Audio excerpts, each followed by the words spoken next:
നമസ്കാരം. എൻ്റെ യൂട്യൂബ് ചാനലിൽ 11,600 സബ്സ്ക്രൈബേഴ്സ് ഇപ്പോൾ നിലവിലുണ്ട്. ആ സബ്സ്ക്രൈബേഴ്സിൽ ബഹുഭൂരിപക്ഷം പേരും സർക്കാർ ജീവനക്കാരും വിദ്യാർത്ഥികളുമാണ്. അപ്പോൾ അവർ ആവശ്യപ്പെട്ടതിനനുസരിച്ച് പുതിയ ഒരു തരം ഇൻഫോർമേറ്റീവ് വീഡിയോസാണ് എല്ലാം ഞാൻ ഇടുന്നത്. അപ്പോൾ പുതിയ ഒരു ക്ലാസ്, അതായത് സർക്കാർ ജീവനക്കാർക്ക് ആവശ്യമുള്ള ഡിപ്പാർട്ട്മെൻ്റൽ ടെസ്റ്റിൻ്റെ ക്ലാസ്സുകൾ ഇടണം എന്ന ഒരു ആവശ്യത്തിൻ്റെ അടിസ്ഥാനത്തിൽ ഞാൻ പുതിയ ക്ലാസ്സുകൾ ആരംഭിക്കുകയാണ്. അതിൽ ആദ്യമായിട്ട് ചെയ്യുന്ന ക്ലാസ് എന്ന് പറയുന്നത് MOP അഥവാ മാനുവൽ ഓഫ് ഓഫീസ് പ്രൊസീജിയർ എന്ന് പറയുന്ന പരീക്ഷയുടെ ക്ലാസ്സാണ്.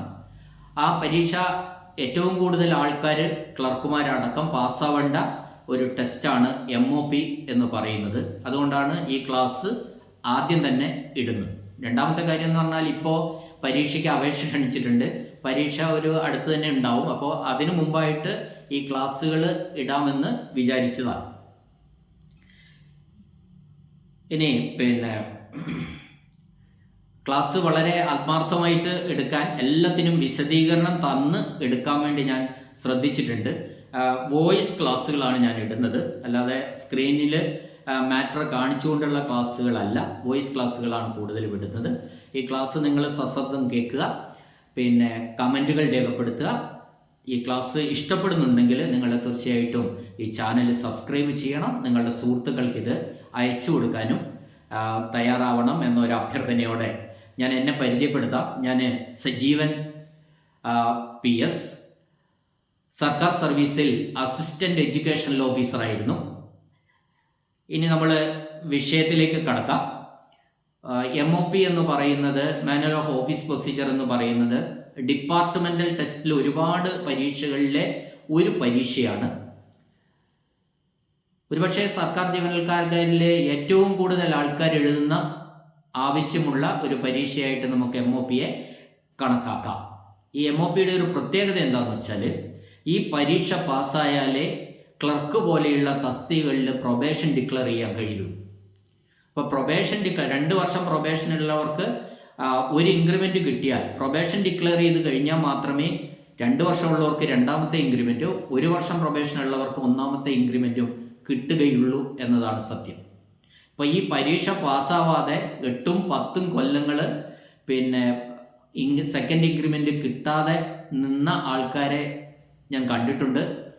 എന്നാൽ ആ പറയുന്ന ഒരു ബുദ്ധിമുട്ടൊന്നും ഈ പരീക്ഷ എഴുതുന്നതിന്, ആ പേപ്പറിന് ഇല്ല. വളരെ ലളിതമാണ്. കാര്യങ്ങളൊന്ന് മനസ്സിലൊരു ചിത്രം പോലെ വരച്ചിട്ട് മനസ്സിലാക്കിയാൽ മതി. അപ്പോൾ നമുക്ക് കൂടുതൽ കാര്യങ്ങൾ വ്യക്തമാകും.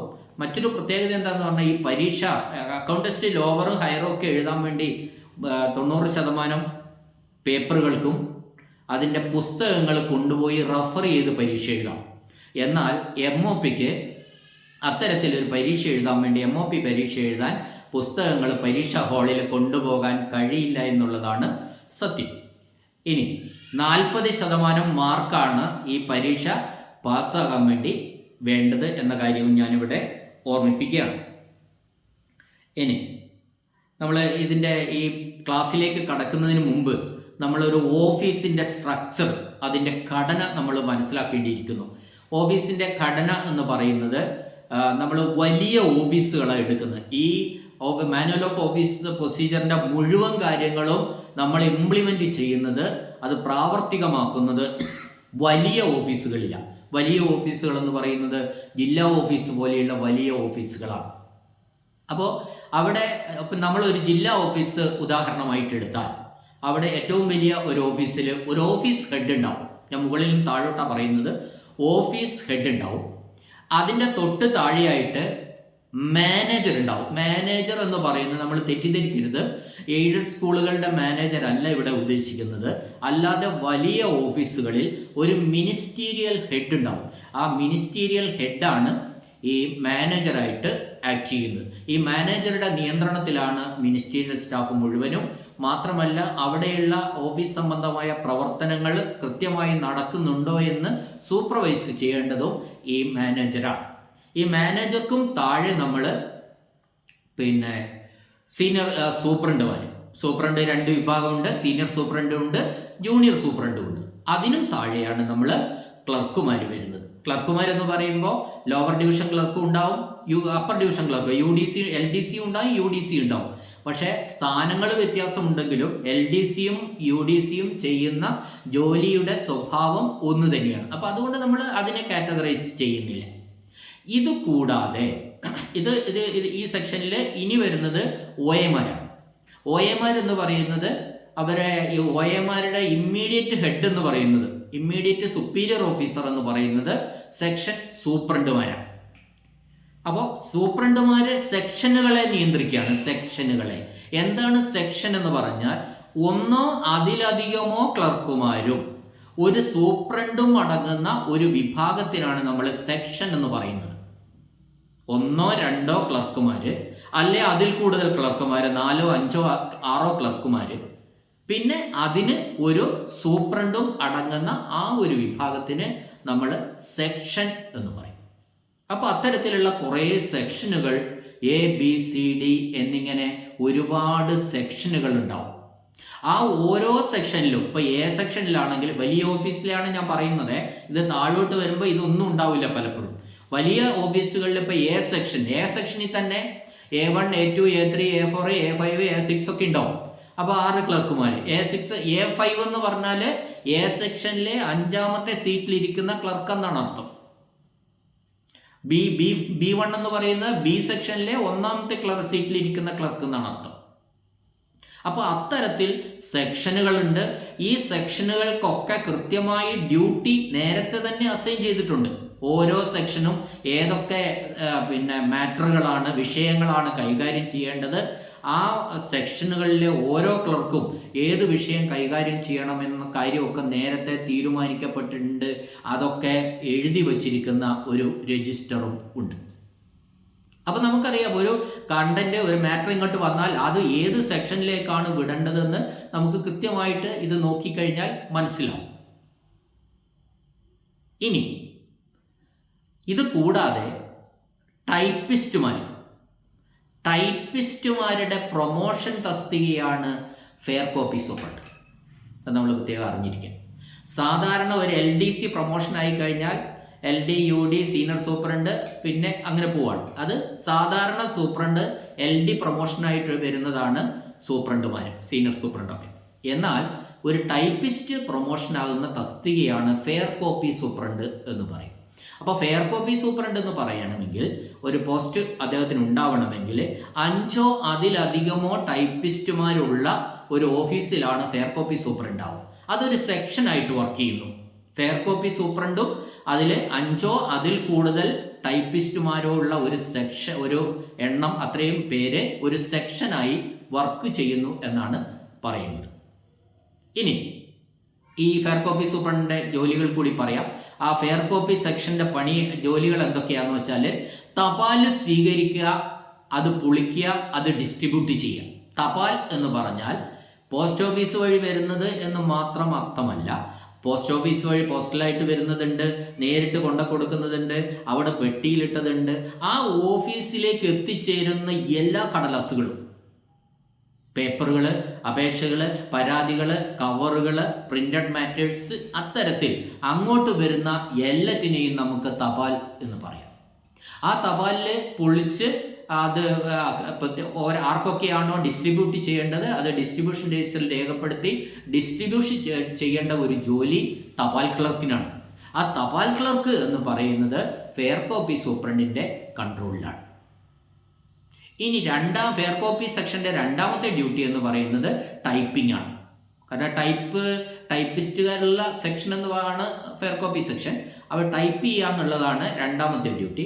3ാമത്തെ ഡ്യൂട്ടി എന്ന് പറയുന്നത് അവർക്ക് ഈ എല്ലാ തീരുമാനങ്ങളും ഒരു പേപ്പറിൽ, ഒരു അപേക്ഷയിൽ, പരാതിയിലൊക്കെ തീരുമാനങ്ങളായി കഴിഞ്ഞാൽ ആ തീരുമാനങ്ങൾ അയക്കുക, ബന്ധപ്പെട്ട ആൾക്കാർക്ക് അയക്കുക, ഡെസ്പാച്ച് ചെയ്യുക എന്ന ഒരു ജോലിയാണ് 3ാമത് ഫെയർ കോപ്പി സെക്ഷനുള്ളത്. അപ്പോൾ ഫെയർ കോപ്പി സെക്ഷൻ്റെ ഡ്യൂട്ടീസ് ഒരിക്കൽ കൂടി പറയാം.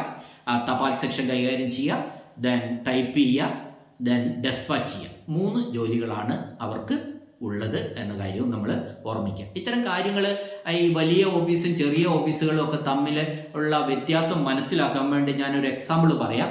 വിദ്യാഭ്യാസ വകുപ്പിൻ്റെ ജില്ലാ ഓഫീസ് നമുക്ക് എടുക്കാം. ജില്ലാ വിദ്യാഭ്യാസ deputy director office, DD office എന്ന് പറയും. ജില്ലയിലെ മൊത്തം കാര്യങ്ങൾ കൈകാര്യം ചെയ്യുന്ന ഓഫീസാണ്. അവിടെ ഒരു ഓഫീസ് മേധാവി ഉണ്ട്, അത് DD എന്ന് പറയും, വിദ്യാഭ്യാസ ഉപഡയറക്ടർ. അതുകൂടാതെ അവിടെ AA ഉണ്ട്, അഡ്മിനിസ്ട്രേറ്റീവ് അസിസ്റ്റൻറ്റ്. ഈ അഡ്മിനിസ്ട്രേറ്റീവ് അസിസ്റ്റൻ്റ് ആണ് അവിടുത്തെ മിനിസ്റ്റീരിയൽ ഹെഡ് എന്ന് പറയുന്നത്, അഥവാ മാനേജർ എന്ന് പറയുന്നത്. ഇതുകൂടാതെ സൂപ്രണ്ടുമാരുണ്ട്. സൂപ്രണ്ടുമാരും ABCDE എന്നൊക്കെ പറയുന്ന കുറേ സെക്ഷനുകൾ അവിടെ വർക്ക് ചെയ്യുന്നുണ്ട്. ഇപ്പോൾ A സെക്ഷൻ എന്ന് പറയുന്ന ഒന്ന് നമുക്കെടുക്കാം. A സെക്ഷനിൽ A1 ഉണ്ട്, A2 ഉണ്ട്, A3, A4, A5, A6 ഇത്രയും ഉണ്ടാവും ഏകദേശം. അപ്പോൾ അത്തരത്തിൽ ഇപ്പോൾ A1 എന്ന് പറയുന്ന ക്ലർക്ക് A സെക്ഷനിലെ അതിനൊരു സൂപ്രണ്ട് ഉണ്ടാവും. ആ A സെക്ഷനിലെ ഒന്നാമത്തെ സീറ്റിലിരിക്കുന്ന ക്ലർക്കാണ് A1. A1 മിക്കവാറും ഒരു HSTയുടെ ട്രാൻസ്ഫർ ആൻഡ് പോസ്റ്റിംഗ് ആയിരിക്കും. ഒരു വിദ്യാഭ്യാസ വകുപ്പിലെ A സെക്ഷനൊക്കെ ജില്ലയിലെ A സെക്ഷൻ മിക്കവാറും അവരുടെ ഡ്യൂട്ടി ആയിരിക്കും ട്രാൻസ്ഫർ ആൻഡ് പോസ്റ്റിംഗ് എന്ന് പറയുന്ന സെക്ഷൻ. അപ്പോൾ ഹൈസ്കൂൾ ടീച്ചറിൻ്റെ ട്രാൻസ്ഫർ, അവരുടെ നിയമനങ്ങൾ, അതുമായി ബന്ധപ്പെട്ടൊക്കെ ജോലികളൊക്കെ ചെയ്യുന്ന ഒരു ക്ലർക്കായിരിക്കും A1 ഉണ്ടാവുക. A2 എത്തുമ്പോൾ വേറെ ഏതെങ്കിലും സെക്ഷൻ ആയിരിക്കും. ചിലപ്പോൾ ഹൈസ്കൂൾ ടീച്ചർ ലാംഗ്വേജ് സെക്ഷൻ ആയിരിക്കും A2. പിന്നെ പ്രൈമറി ടീച്ചറിന് വേറെ സെക്ഷൻ, പ്രൈമറി ലാംഗ്വേജിന് വേറെ സെക്ഷൻ, ഗസറ്റഡ് ഓഫീസേഴ്സിന് വേറെ സെക്ഷൻ. ഇത്തരത്തിലാണ് ആ ഓഫീസ് നമ്മൾ വർക്ക് ചെയ്യുന്നത്. ഞാൻ ഈ പറഞ്ഞ ജില്ലാ ഓഫീസിൽ ഫെയർ കോപ്പി സെഷൻ ഉണ്ട്. അവിടെ ടൈപ്പിസ്റ്റുമാർ 5ൽ കൂടുതലുണ്ട്. അവിടെ ഫെയർ കോപ്പി സൂപ്രണ്ടും ഉണ്ട്. അപ്പോൾ ഇത്തരത്തിൽ ഈ കാണുന്ന ഞാൻ ഈ പറഞ്ഞ ഓരോ ക്ലർക്കുമാർക്കും ഓരോ സെക്ഷൻ ഹെഡും ഉണ്ടാവും. അവർക്കൊരു നമ്പറും ഉണ്ടാവും. സെക്ഷൻ ക്ലർക്ക് എന്ന് പറയുന്നത്, സെക്ഷൻ ഹെഡ് എന്ന് പറയുന്നത് A അല്ല B. അവരുടെ നമ്പർ എന്ന് പറയുന്നത് 3 or 5, 3, 5 അത്തരത്തിലുള്ള നമ്പറുകളും ഉണ്ടാവും. ഇത് കൂടാതെ അവിടെ റെക്കോർഡ് കീപ്പറും ഉണ്ടാവും. അത് റെക്കോർഡർ ഈ വലിയ ജില്ലാ ഓഫീസിൽ റെക്കോർഡ് റൂമുണ്ട്, അവിടെ റെക്കോർഡ് കീപ്പറുണ്ട്, OAമാരുണ്ട്. എല്ലാ വിഭാഗം നമ്മൾ ഈ പറയുന്ന ഈ മാനുവൽ ഓഫ് ഓഫീസ് പ്രൊസീജിയറിൽ പറയുന്ന എല്ലാ വിഭാഗം ജീവനക്കാരും ഉള്ള ഒരു ഓഫീസാണ്. എന്നാൽ നമ്മൾ അതിൻ്റെ തൊട്ട് താഴെ AEO ഓഫീസിലേക്ക് നമുക്ക് വരാം. AEO ഓഫീസിലേക്ക് വന്നാൽ അവിടെ AEO ഓഫീസ് ഹെഡ്, പിന്നെ സെക്ഷനുകൾ ABCDE എന്നൊക്കെ പറയുന്ന ഓരോ ആൾക്കാരാണ്. A സെക്ഷൻ ഒരാൾ, B സെക്ഷൻ ഒരാൾ. അപ്പോൾ ഈ എല്ലാ സെക്ഷനുകൾ കൂടെ, അതൊരു സെക്ഷൻ എന്ന് നമുക്ക് പറയാൻ പറ്റില്ല, മൊത്തത്തിൽ ഒരു സെക്ഷൻ മാത്രമേ ഉള്ളൂ. ആ സെക്ഷനിലെ 1, 2 പകരം ABCDE എന്ന് കൊടുത്തിരിക്കുന്നു എന്നേ ഉള്ളൂ. ആ മൊത്തത്തിൽ ഒരു സെക്ഷന് വേണ്ടി അവിടെ ഒരു സൂപ്രണ്ടും ഉണ്ടായിരിക്കും. ആ സൂപ്രണ്ട് ആയിരിക്കും അവിടുത്തെ മാനേജർ. കാരണം നമ്മൾ നേരത്തെ പറഞ്ഞ സൂപ്രണ്ടിൻ്റെ മേലെയുള്ള ആ മാനേജർ ഈ ഓഫീസിലില്ല. അപ്പോൾ AE ഓഫീസിൽ AEO head, then superintendent ministerial head, ആ സൂപ്രണ്ട് താഴെ ഒരു 5-6 ക്ലർക്കുമാർ. ഇത് കൂടാതെ ഫെയർ കോപ്പി സെക്ഷൻ ഇല്ല. ഫെയർ കോപ്പിക്ക് വേണ്ടി അവിടെ ഒരു ടൈപ്പിസ്റ്റ് മാത്രമേ ഉള്ളൂ. അപ്പോൾ ഒരു ടൈപ്പിസ്റ്റ് മാത്രമേ ഉള്ളൂ എന്നതുകൊണ്ട് തന്നെ അവിടെ എന്തില്ല, ഫെയർ കോപ്പി സൂപ്രണ്ടും ഉണ്ടായിരിക്കില്ല.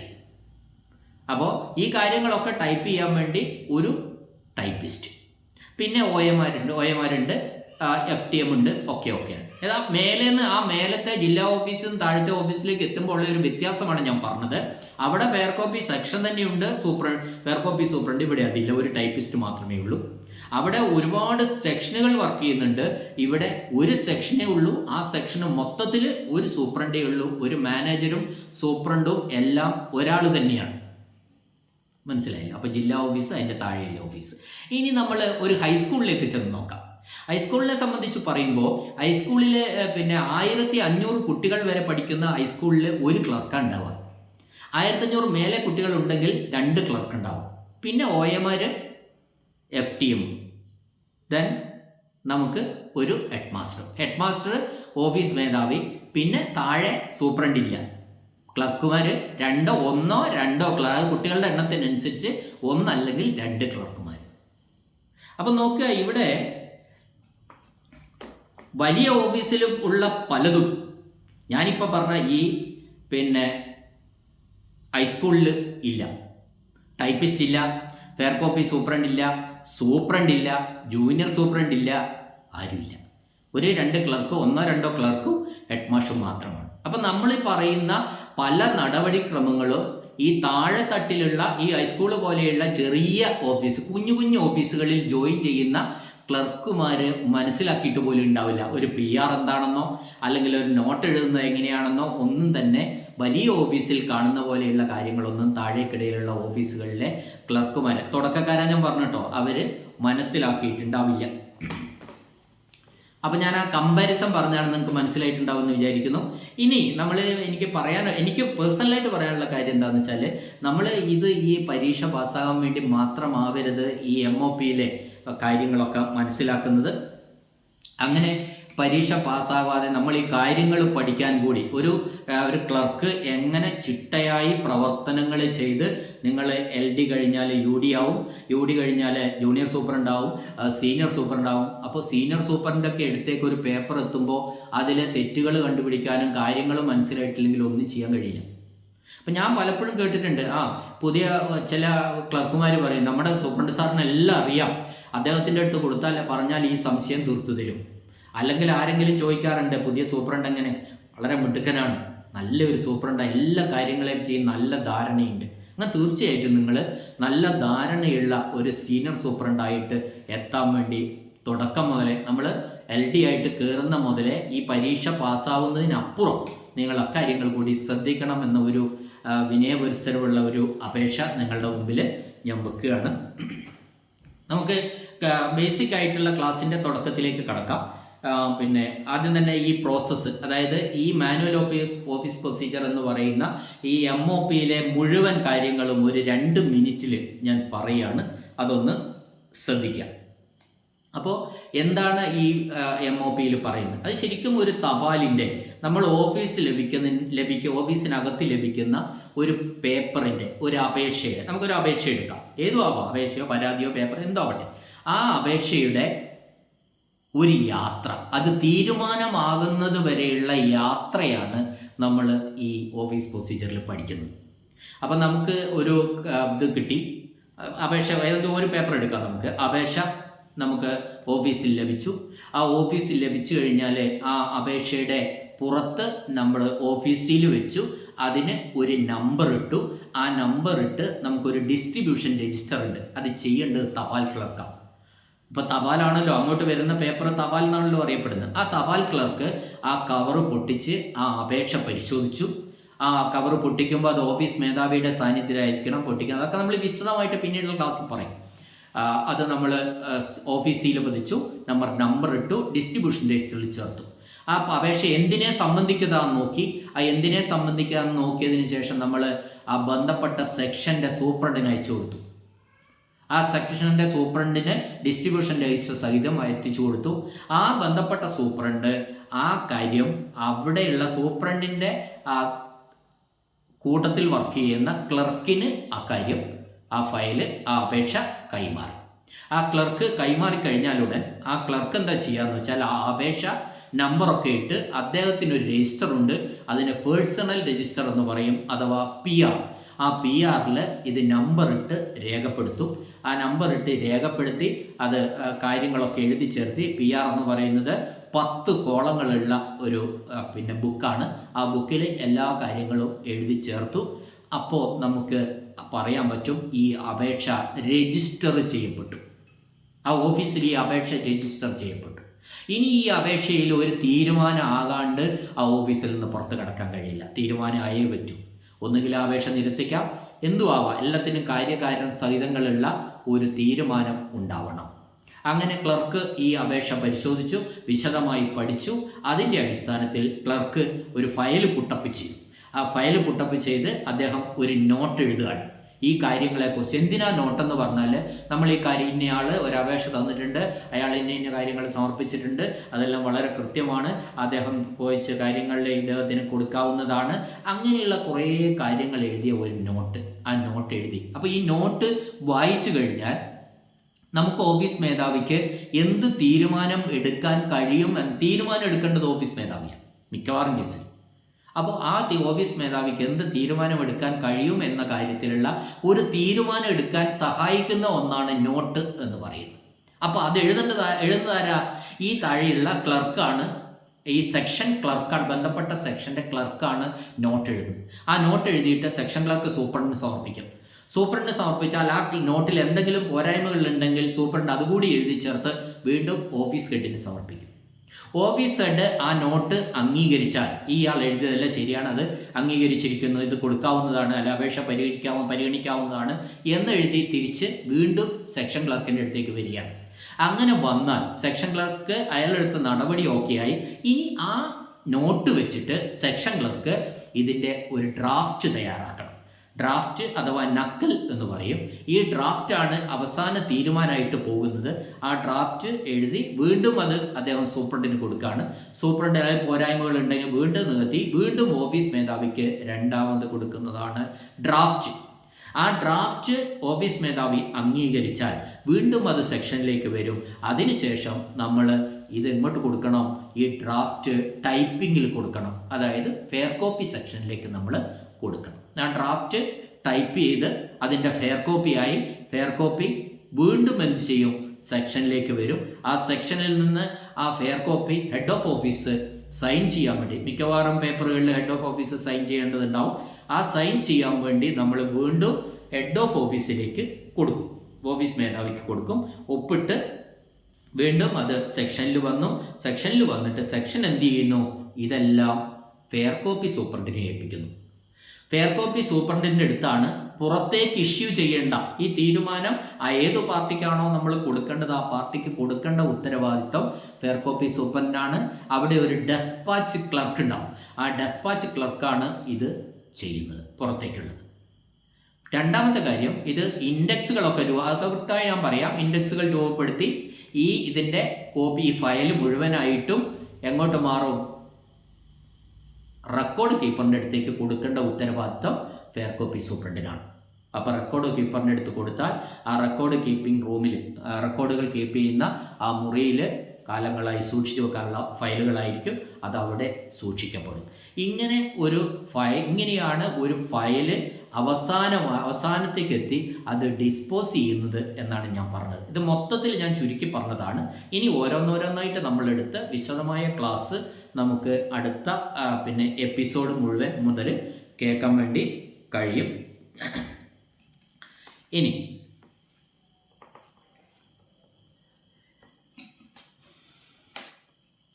നമ്മൾ കുറച്ച് ബേസിക് കാര്യങ്ങളല്ലേ പറഞ്ഞത്.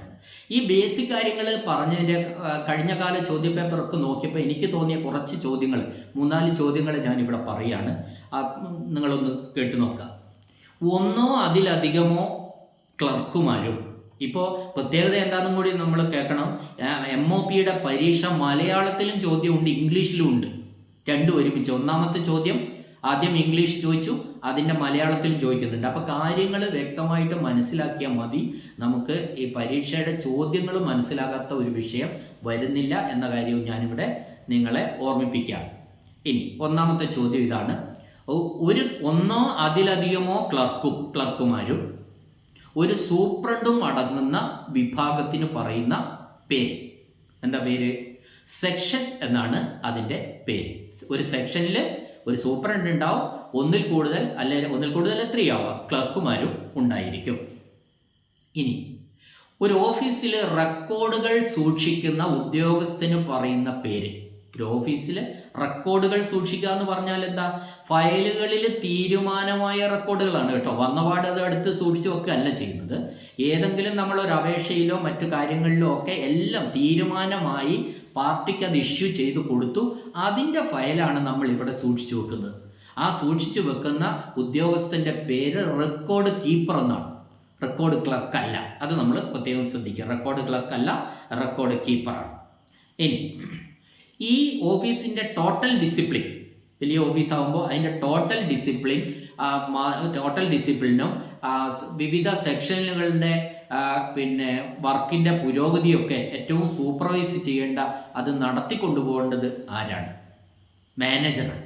മാനേജർക്കാണ് അതിൻ്റെ ടോട്ടൽ ഡിസിപ്ലിൻ ഒക്കെ നോക്കി കാര്യങ്ങൾ വളരെ നല്ല രീതിയിൽ ഓഫീസ് മുഴുവനായിട്ടും നടത്തിക്കൊണ്ടുപോകേണ്ട ഉത്തരവാദിത്വം മാനേജറാണ്, അല്ലെങ്കിൽ മിനിസ്റ്റീരിയൽ സ്റ്റാഫാണ്.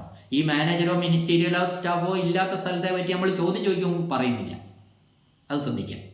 അങ്ങനെ ചോദ്യം അങ്ങനെ വരുമ്പോൾ നമ്മൾ മാനേജർ എന്ന് തന്നെയാണ് പറയുക. ഇനി ഒരു ഓഫീസിലെ OAമാർ ആരുടെ ഇമ്മീഡിയറ്റ് കൺട്രോളിലെ വരെ പല സെക്ഷനുകൾ ഉണ്ടാവും, പല സെക്ഷനിലേക്ക് വേണ്ടിയിട്ടും OAമാരെ പോസ്റ്റ് ചെയ്തിട്ടുണ്ടാവും. അപ്പോൾ OAമാർ ഇമ്മീഡിയറ്റ് കൺട്രോൾ, ഇമ്മീഡിയറ്റ് സൂപ്പർവൈസർ ആരാണ് എന്നാണ്. OAമാർ ആരുടെ നിയന്ത്രണത്തിലാണ് എന്ന് ചോദിച്ചാൽ സെക്ഷൻ സൂപ്രണ്ടിൻ്റെ ആ സെക്ഷനിലുള്ള സൂപ്രണ്ടിൻ്റെ നിയന്ത്രണത്തിലാണ് OAമാർ ഉണ്ടായിരിക്കുക. ഇനി എത്ര ടൈപ്പിസ്റ്റുകൾ ഉണ്ടായാലാണ് ഫെയർ കോപ്പി സൂപ്രണ്ട് ഉണ്ടാവുക എന്നാണ് അടുത്ത ചോദ്യം. എത്ര ടൈപ്പിസ്റ്റുമാർ ഉണ്ടായാലാണ് ഫെയർ കോപ്പി സൂപ്രണ്ട് ഉണ്ടാവുക? നമ്മൾ പറഞ്ഞു 5 അതിലധികമോ ടൈപ്പിസ്റ്റുമാരുണ്ടായാലാണ് എന്തുണ്ടാവുക? ഫെയർ കോപ്പി സൂപ്രണ്ട് ഉണ്ടായിരിക്കുക. ഇനി മറ്റൊരു ചോദ്യം, ഫെയർ കോപ്പി സെക്ഷൻ്റെ ജോലികൾ എന്തൊക്കെയാണ്? ഫെയർ കോപ്പി സെക്ഷൻ്റെ ജോലികൾ എന്തൊക്കെയാണ്? എന്തൊക്കെയാണ്? 3 കാര്യങ്ങളാണ് ഞാൻ പറഞ്ഞത്. 1 തപാൽ കൈകാര്യം ചെയ്യുക, 2 ടൈപ്പിങ്, അവർ ടൈപ്പ് ചെയ്യുക, മാറ്ററുകൾ ഡ്രാഫ്റ്റ് ടൈപ്പ് ചെയ്യുക എന്നാണ് നമ്മൾ കറക്റ്റ് പറഞ്ഞാൽ ടൈപ്പ് ചെയ്യുക. 3ാമത്തത് ഡെസ്പാച്ച്, നമ്മൾ തീരുമാനമായ ഫയലുകളൊക്കെ ഇഷ്യൂ ചെയ്യുക അഥവാ ഡെസ്പാച്ച് ചെയ്യുക എന്നിങ്ങനെയുള്ള 3 ജോലികളാണ് നമ്മുടെ ഫെയർ കോപ്പി സെക്ഷൻ്റെ ഉള്ളത്. ഞാനിത് അപ്പോൾ വെറുതെ ഇതിനകത്ത് വന്ന കണ്ട ചോദ്യങ്ങൾ ഞാൻ പറഞ്ഞതാണ്. ഈ 1ാമത്തെ ക്ലാസ് ഞാനിവിടെ വൈൻഡപ്പ് ചെയ്യാണ്. 1ാമത്തെ എപ്പിസോഡിൽ ഇനി കൂടുതൽ പറയുന്നില്ല. തൊട്ടടുത്ത ക്ലാസ് നമ്മൾ തപാൽ എന്ന് പറയുന്ന സെക്ഷൻ വരുന്ന, തപാലും PR-ഉം വരുന്ന സെക്ഷനുകളുടെ ക്ലാസ്സാണ് 2ാമത്തെ എപ്പിസോഡിൽ വരുന്നത്. നിങ്ങളെ ക്ലാസ് സശ്രദ്ധ തീർച്ചയായിട്ടും കേട്ട് നോക്കണം. കേട്ടിട്ട് നിങ്ങൾ കമൻറ്റ് ബോക്സിൽ അഭിപ്രായങ്ങൾ പറയണം, എന്നാൽ മാത്രമേ അത് നമുക്കൊരു പ്രോത്സാഹനം ആവുകയുള്ളൂ എന്ന കാര്യം ഓർപ്പിച്ചുകൊണ്ട് ഇത് കേട്ട എല്ലാവർക്കും